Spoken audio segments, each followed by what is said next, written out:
નમસ્કાર મિત્રો, આજથી ગુજરાતમાં ફરી વરસાદી રાઉન્ડ શરૂ થવાની આગાહી હવામાન વિભાગ અને અંબાલાલ પટેલ દ્વારા કરવામાં આવી છે।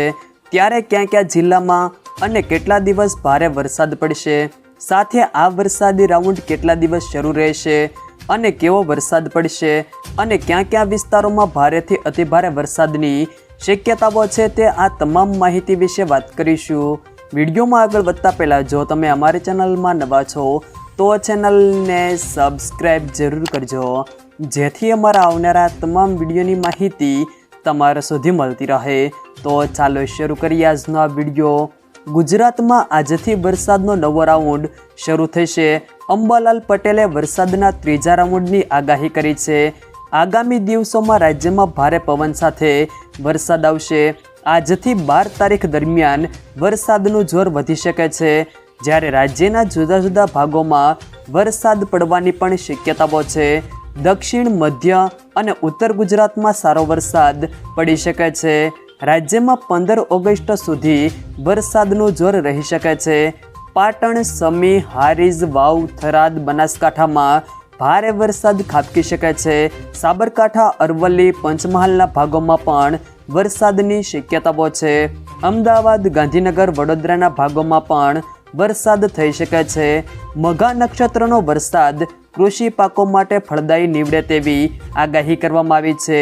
23 તારીખ પછી પણ રાજ્યમાં વરસાદી ઝાપટા પડવાની પણ શક્યતાઓ છે।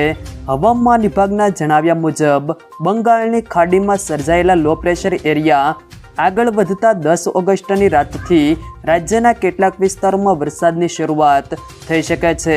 11 થી 14 ઓગસ્ટ દરમિયાન ઉત્તર, મધ્ય પૂર્વ અને દક્ષિણ ગુજરાતના અનેક જિલ્લાઓમાં હળવાથી મધ્યમ વરસાદની શક્યતાઓ છે। હવામાન વિભાગની આગાહી મુજબ 10 ઓગસ્ટની રાતથી રાજ્યમાં મેઘમહેરની શરૂઆત થઈ શકે છે।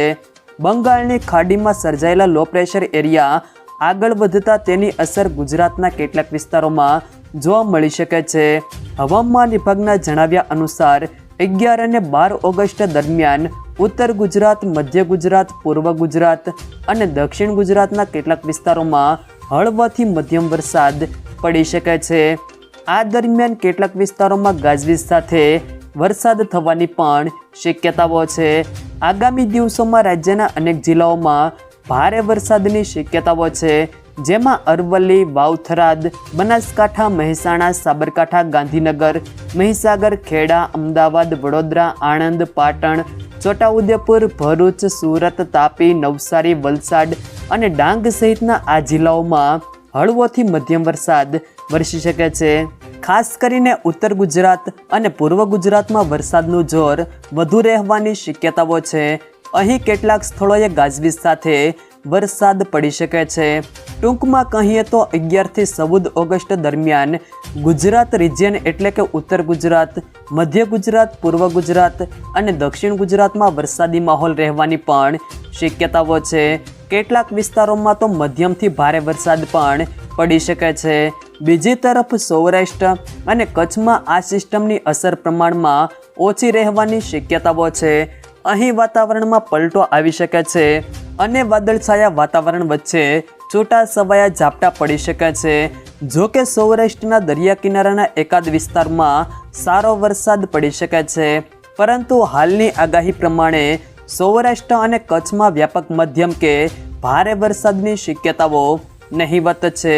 હાલના દિવસોમાં મેઘરાજા ઉત્તર ભારતના ભાગોમાં રીતસરના ધમરોળી રહ્યા છે, જ્યારે ગુજરાતમાં છેલ્લા કેટલાક દિવસથી વરસાદે વિરામ લીધો છે। અત્યાર સુધીના વરસાદી રાઉન્ડમાં રાજ્યના દક્ષિણ, મધ્ય અને ઉત્તર ગુજરાતના ભાગોમાં સારો વરસાદ નોંધાયો છે। જો કે ચોમાસાની આ સિઝનની 2 મહિના થવા આવ્યા હોવા છતાં સૌરાષ્ટ્રમાં વરસાદની અછતને પગલે ખેડૂતોમાં ઊંચાટ જોવા મળી રહ્યો છે। એવામાં જાણીતા હવામાન નિષ્ણાંત પરેશભાઈ ગોસ્વામીએ આવનારા દિવસોમાં વરસાદી માહોલને લઈને મોટી આગાહી કરી છે। તેમના જણાવ્યા પ્રમાણે અત્યારે ગુજરાતભરમાં વરાપનો માહોલ જોવા મળી રહ્યો છે, જેના કારણે વાતાવરણમાં મિશ્ર પરિસ્થિતિ પણ પ્રવર્તી રહી છે, તેમજ પવનની ગતિમાં પણ સામાન્ય વધારો જોવા મળી રહ્યો છે। અત્યારે રાજ્યમાં 20 થી 24 કિલોમીટર પ્રતિ કલાકની ઝડપે પવન ફૂંકાઈ રહ્યો છે। આગામી 10 ઓગસ્ટ સુધી પવનની ગતિમાં કોઈ ફેરફાર થવાની પણ શક્યતાઓ નથી. વધુમાં હવામાન નિષ્ણાતે જણાવ્યું કે ઓગસ્ટ મહિનાના છેલ્લા અઠવાડિયામાં અરબ સાગર અને બંગાળની ખાડી બંને સક્રિય થવાની છે, જેના પગલે ગુજરાતમાં વધુ એકવાર વરસાદનો સાર્વત્રિક રાઉન્ડ જોવા મળી શકે છે. આ સમયગાળામાં રાજ્યના વિવિધ ભાગોમાં ભારેથી અતિભારે વરસાદ પડવાની પણ શક્યતાઓ છે. હવામાન વિભાગ દ્વારા છેલ્લા 2 દિવસથી ઉત્તર ગુજરાત અને મધ્ય ગુજરાતના કેટલાક જિલ્લાઓમાં ભારે વરસાદની ચેતવણી પણ આપવામાં આવી રહી છે, પરંતુ આગાહી અનુરૂપ વરસાદી માહોલ જોવા મળ્યો નથી. છૂટાછવાયા સ્થળોએ રાજ્યમાં હળવો વરસાદી માહોલ જોવા મળી શકે છે. ત્યારે હવામાન વિભાગે આગામી 15 ઓગસ્ટ સુધી રાજ્યમાં હળવાથી મધ્યમ વરસાદની આગાહી કરી છે.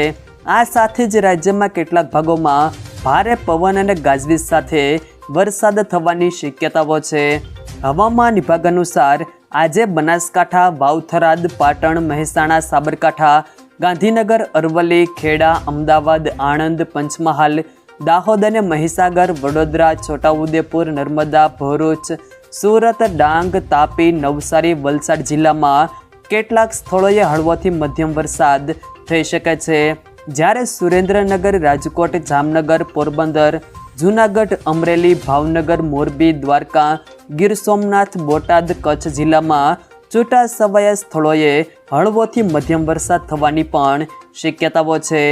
10 તારીખના રોજ મહેસાણા, બનાસકાંઠા, પાટણ, ગાંધીનગર સહિત ઉત્તર ગુજરાતના તમામ જિલ્લાઓ, જ્યારે અમદાવાદ, ખેડા, વડોદરા સહિત મધ્ય ગુજરાતના તમામ જિલ્લાઓ અને સુરત, વલસાડ સહિત દક્ષિણ ગુજરાતના તમામ જિલ્લાઓમાં કેટલાક સ્થળોએ હળવોથી મધ્યમ વરસાદ થઈ શકે છે. જ્યારે સુરેન્દ્રનગર, રાજકોટ, જામનગર સહિત સૌરાષ્ટ્રના તમામ જિલ્લાઓ અને કચ્છના તમામ જિલ્લાઓમાં છૂટાછવાયા સ્થળોએ હળવોથી મધ્યમ વરસાદ થવાની પણ શક્યતાઓ છે. 11 તારીખના રોજ અરવલ્લી, પંચમહાલ, દાહોદ, મહીસાગર અને છોટાઉદેપુર જિલ્લામાં છૂટાછવાયા સ્થળોએ ભારે વરસાદની શક્યતાઓ છે. જ્યારે રાજ્યના અન્ય જિલ્લાઓમાં હળવોથી મધ્યમ વરસાદ છૂટાછવાયા સ્થળોએ થઈ શકે છે.